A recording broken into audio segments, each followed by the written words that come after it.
Welcome back to Proxy, everybody, and today we're going to be breaking 10th edition with the Yncarne. And I figured I'd start this series out strong with the Yncarne, easily the most distinguished and best unit in the Ynnari list.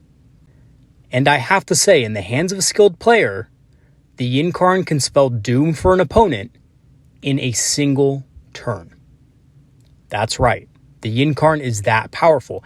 However, again, like I said, it requires a skilled hand to use. So what we're going to do in today's video is break down what the Yncarne does and how to make the most out of it, so that every Eldar player can make their opponent as salty as I and many other experienced hands have in the past. So without further ado, let us go ahead and jump right into it.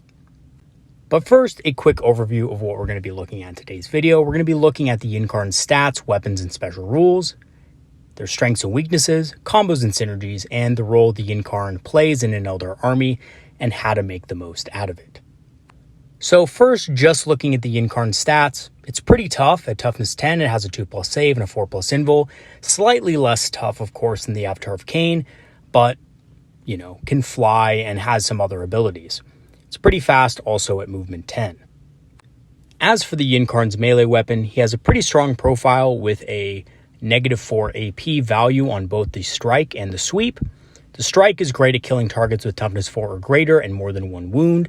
The sweep is more effective at killing targets with 1 wound. So I just want to reiterate, for those of you who might not know this, because, without doing the math, you probably wouldn't know, but the sweep profile is actually worse against 2 wound models like Space Marines than the strike profile. And I know it may seem like the sweep is just better against infantry, but you're going to be wounding on 2s versus 3s with the strike, and you're going to be killing a Marine or equivalent with every blow. Whereas with the sweep, it's not going to be so guaranteed. So you might as well go with the strike against anything with 2 wounds or higher. Against things with, obviously, wounds 1, you're going to want to go with the sweep instead. The Yncarne also comes with a ranged weapon. It's a strong short-range attack with Torrent and ignores cover. As for its stats, it's pretty decent. It has D6 + 3 attacks, so a good amount of attacks at strength 7, AP -1, and damage D3. This really just kind of makes it good against light to medium infantry. Basically anything in power armor, it's decent against. Anything, less than that, 4+ save, 5+ save, it's much better against in general. The D3 damage is good for killing heavier targets as well. As for the Yncarne's abilities, this is really where we get to the most powerful part of the model. So it does have Deadly Demise, but it has an ability called Inevitable Death, which means it can teleport to any destroyed unit once per phase and can still shoot and charge as normal. It cannot move again, though, if you use it in the movement phase. So it can't move twice, unfortunately.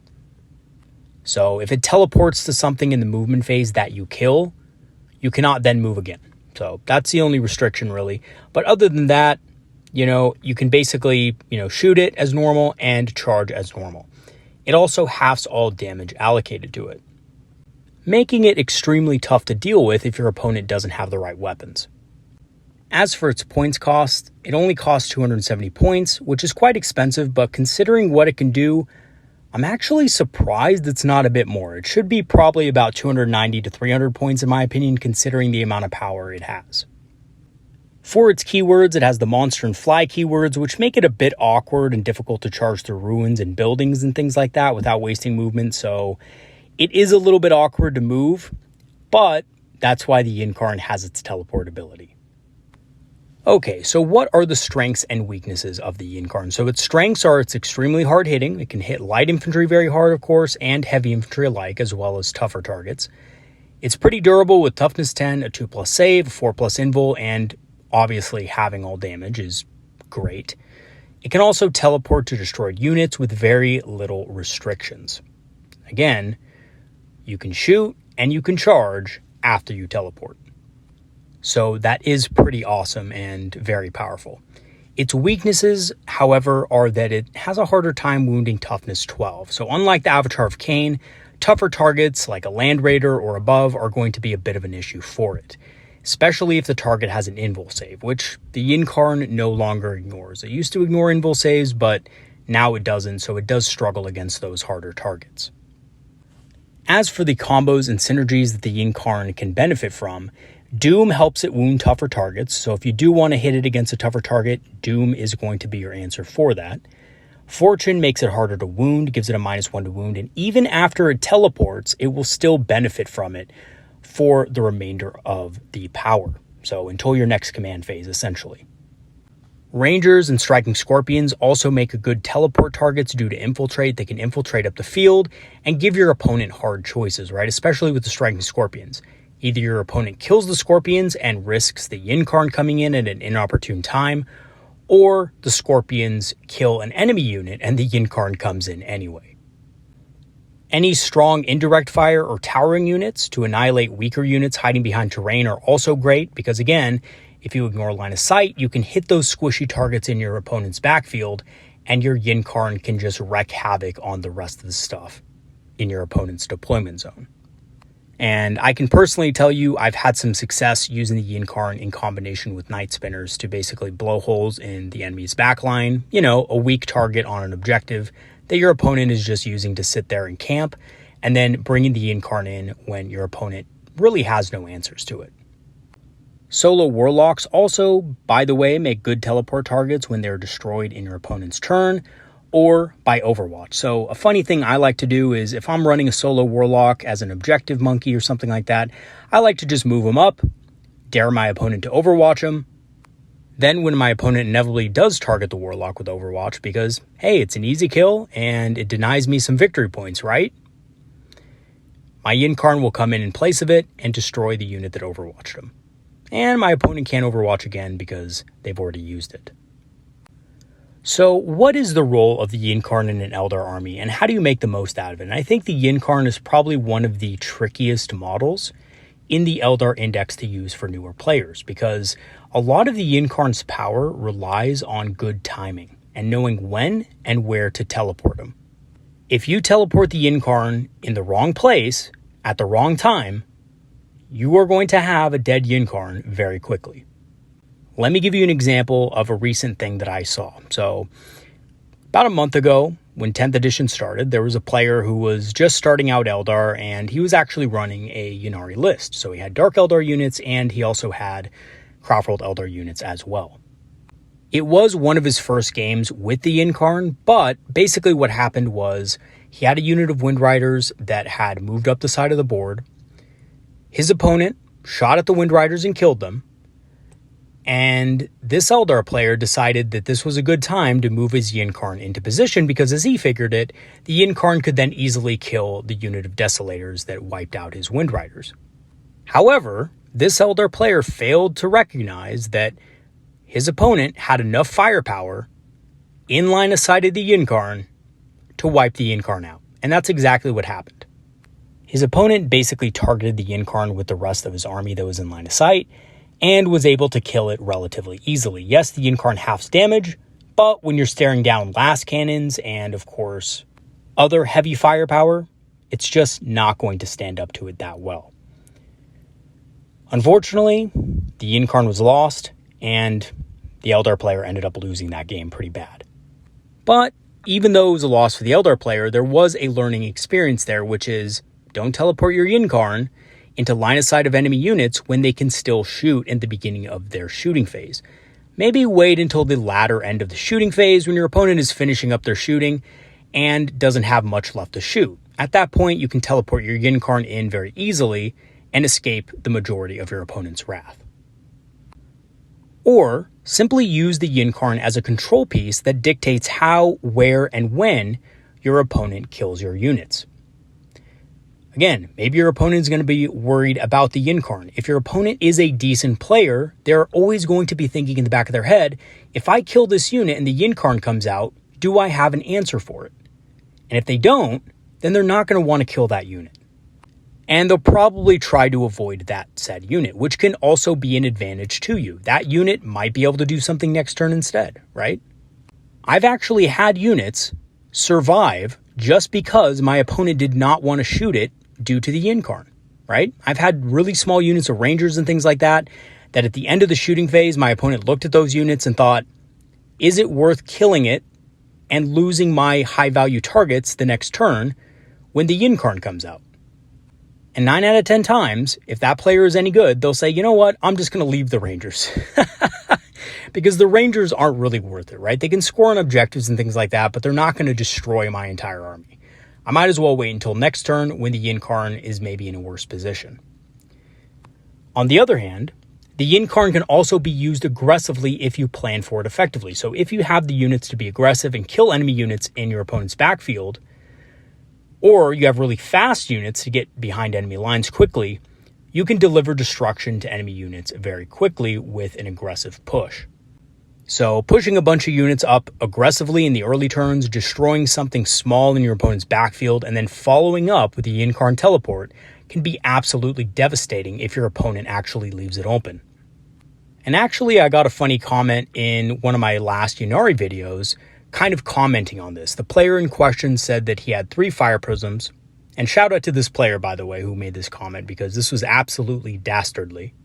And when I heard about this, I really laughed hard, when I read this comment. But basically, he had 3 fire prisms. One of the fire prisms advanced forward using matchless agility, so basically moved 20 inches up. Didn't shoot, but he used his other 2 fire prisms to draw line of sight through it and destroy a key target in his opponent's backfield. Then, the Yncarne popped out, shot, charged in, and basically wiped out a large chunk of his opponent's army. And as he put it, from then on, it was basically game over. The opponent couldn't do anything because he had no units in position to deal with the Yncarne, and the Yncarne is also just very tough and powerful by himself. So not only can you use the Yncarne as a control piece to dictate what your opponent does in a game, but you can also use the Yncarne aggressively if you have the right tools for it and if the right opportunity presents itself. Alright, so having said that, is the Yncarne more viable in a true Ynnari army or a traditional Craftworld build? So I think the Yncarne is extremely powerful in both builds. However, because Ynnari builds tend to be more MSU oriented, I think it has more potential in a Ynnari army, especially with the synergies that the Yncarne can be paired with in the Dark Eldar roster. Reavers, for example, are extremely fast and aggressive and great at killing enemies for the Yncarne to jump to. Scourges also make a great safety jump for the Yncarne if killed by indirect fire. So something I like to do a lot when I'm running the Yncarne is with Reavers, I like to push up the board early and maybe get to the mid board behind some obscuring terrain, just far enough to where my opponent doesn't have a lot of line of sight, but could get line of sight if he overextends a couple of his units. Then, if he chooses to kill the Reavers with those overextended units, he won't have the firepower or tools needed to kill the Yncarne as a follow-up. The Yncarne does his thing next turn, and then on the other side of the battlefield, I'll have another unit of Reavers that I will try to engage in close combat so that my Yncarne has somewhere to go if they kill the Reavers, which they inevitably will, right? If you charge a unit of Reavers into something and the Reavers kill that target, chances are they're going to die next, which can give the Yncarne another avenue of escape. Furthermore, you can target the Yncarne with things like Fire and Fade and Phantasm. So if your opponent doesn't have any plans to kill the Reavers and chooses to ignore them and focus on the Yncarne, you can easily move the Yncarne with Phantasm or Fire and Fade.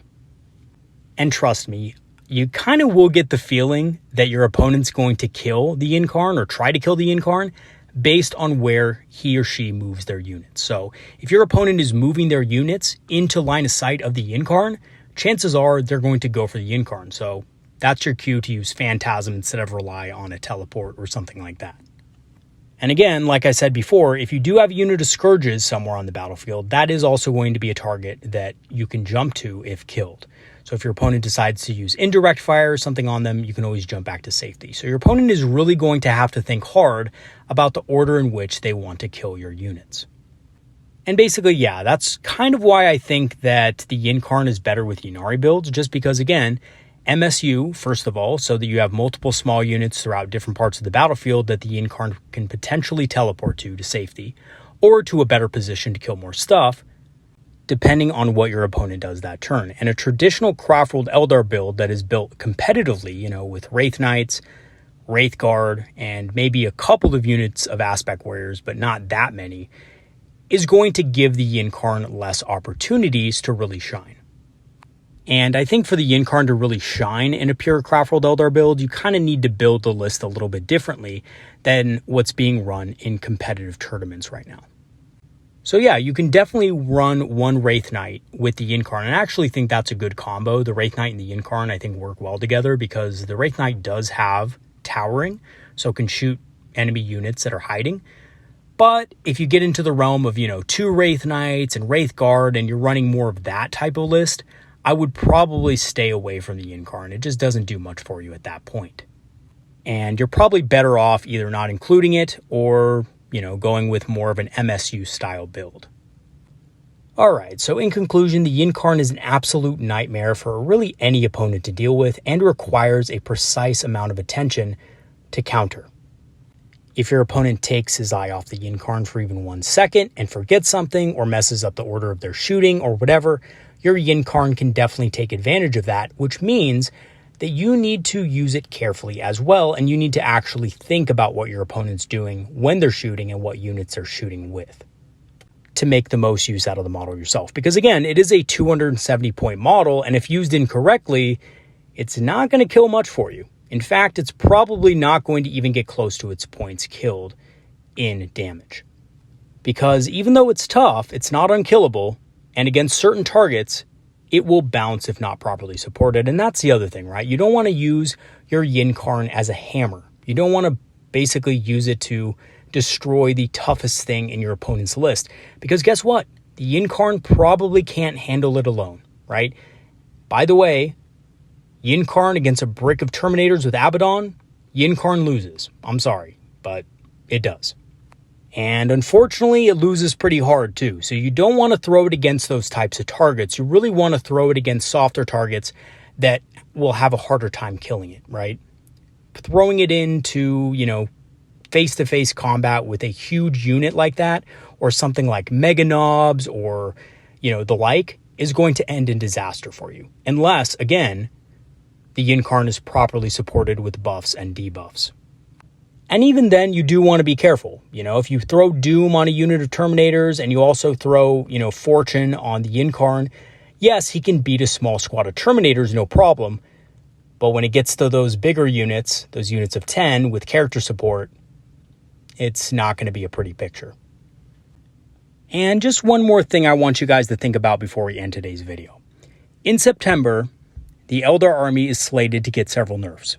We're currently probably doing the best out of all the factions in the game. We're sitting at around 65% win rate in a lot of tournaments. And that's mostly due to the power of 3 units in our army. The Fire Prism, the Wraith Knight with the dual Wraith Cannons, and Warp Spiders. All 3 of those units are absolutely dominating the tournament meta for Eldar. So again, I haven't seen a single tournament list yet for Eldar which doesn't include a Wraith Knight and or multiple Fire Prisms and Warp Spiders. So expect nerfs to those units. I'm just going to call it right now. There will be nerfs, and they probably will be focused towards those 3 units. And maybe some minor nerfs here and there to other units as well. So again, I'm going to call it right here. After the nerfs happen, I think people are going to start returning to more of an aspect-based MSU build.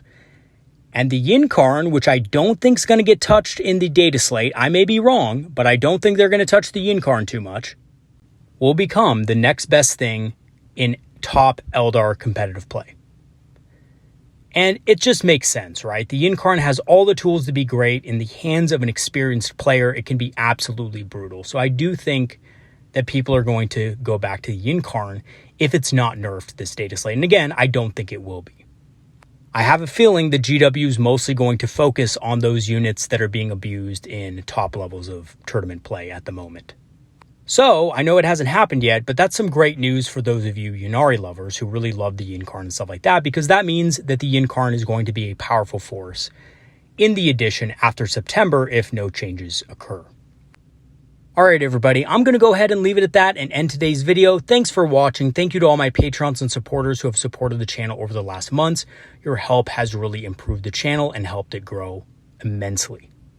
If you do want to support the channel, I have Patreon trials set up for free. You go ahead and check that out in the description. A free Patreon trial will grant you access to our Discord permanently, which is a community of Eldar players and enthusiasts who love talking about strategies, tactics, and of course, hobbying. And as always, we'd love to have you aboard. I think we have close to 50 members now in our Discord, so we're a thriving community at this point, and we're only looking to grow more. I also have a channel store page. If you are interested in any Eldar-inspired apparel, I will leave the link in the description for that, as well as my Amazon affiliate link in case you want to get some discount Eldar from Amazon and also support the channel while you're at it. All right, everybody, that's going to be it for today. Peace out. Have some great games this week, and I'll see you guys next time. Have a good one, everybody. See you later.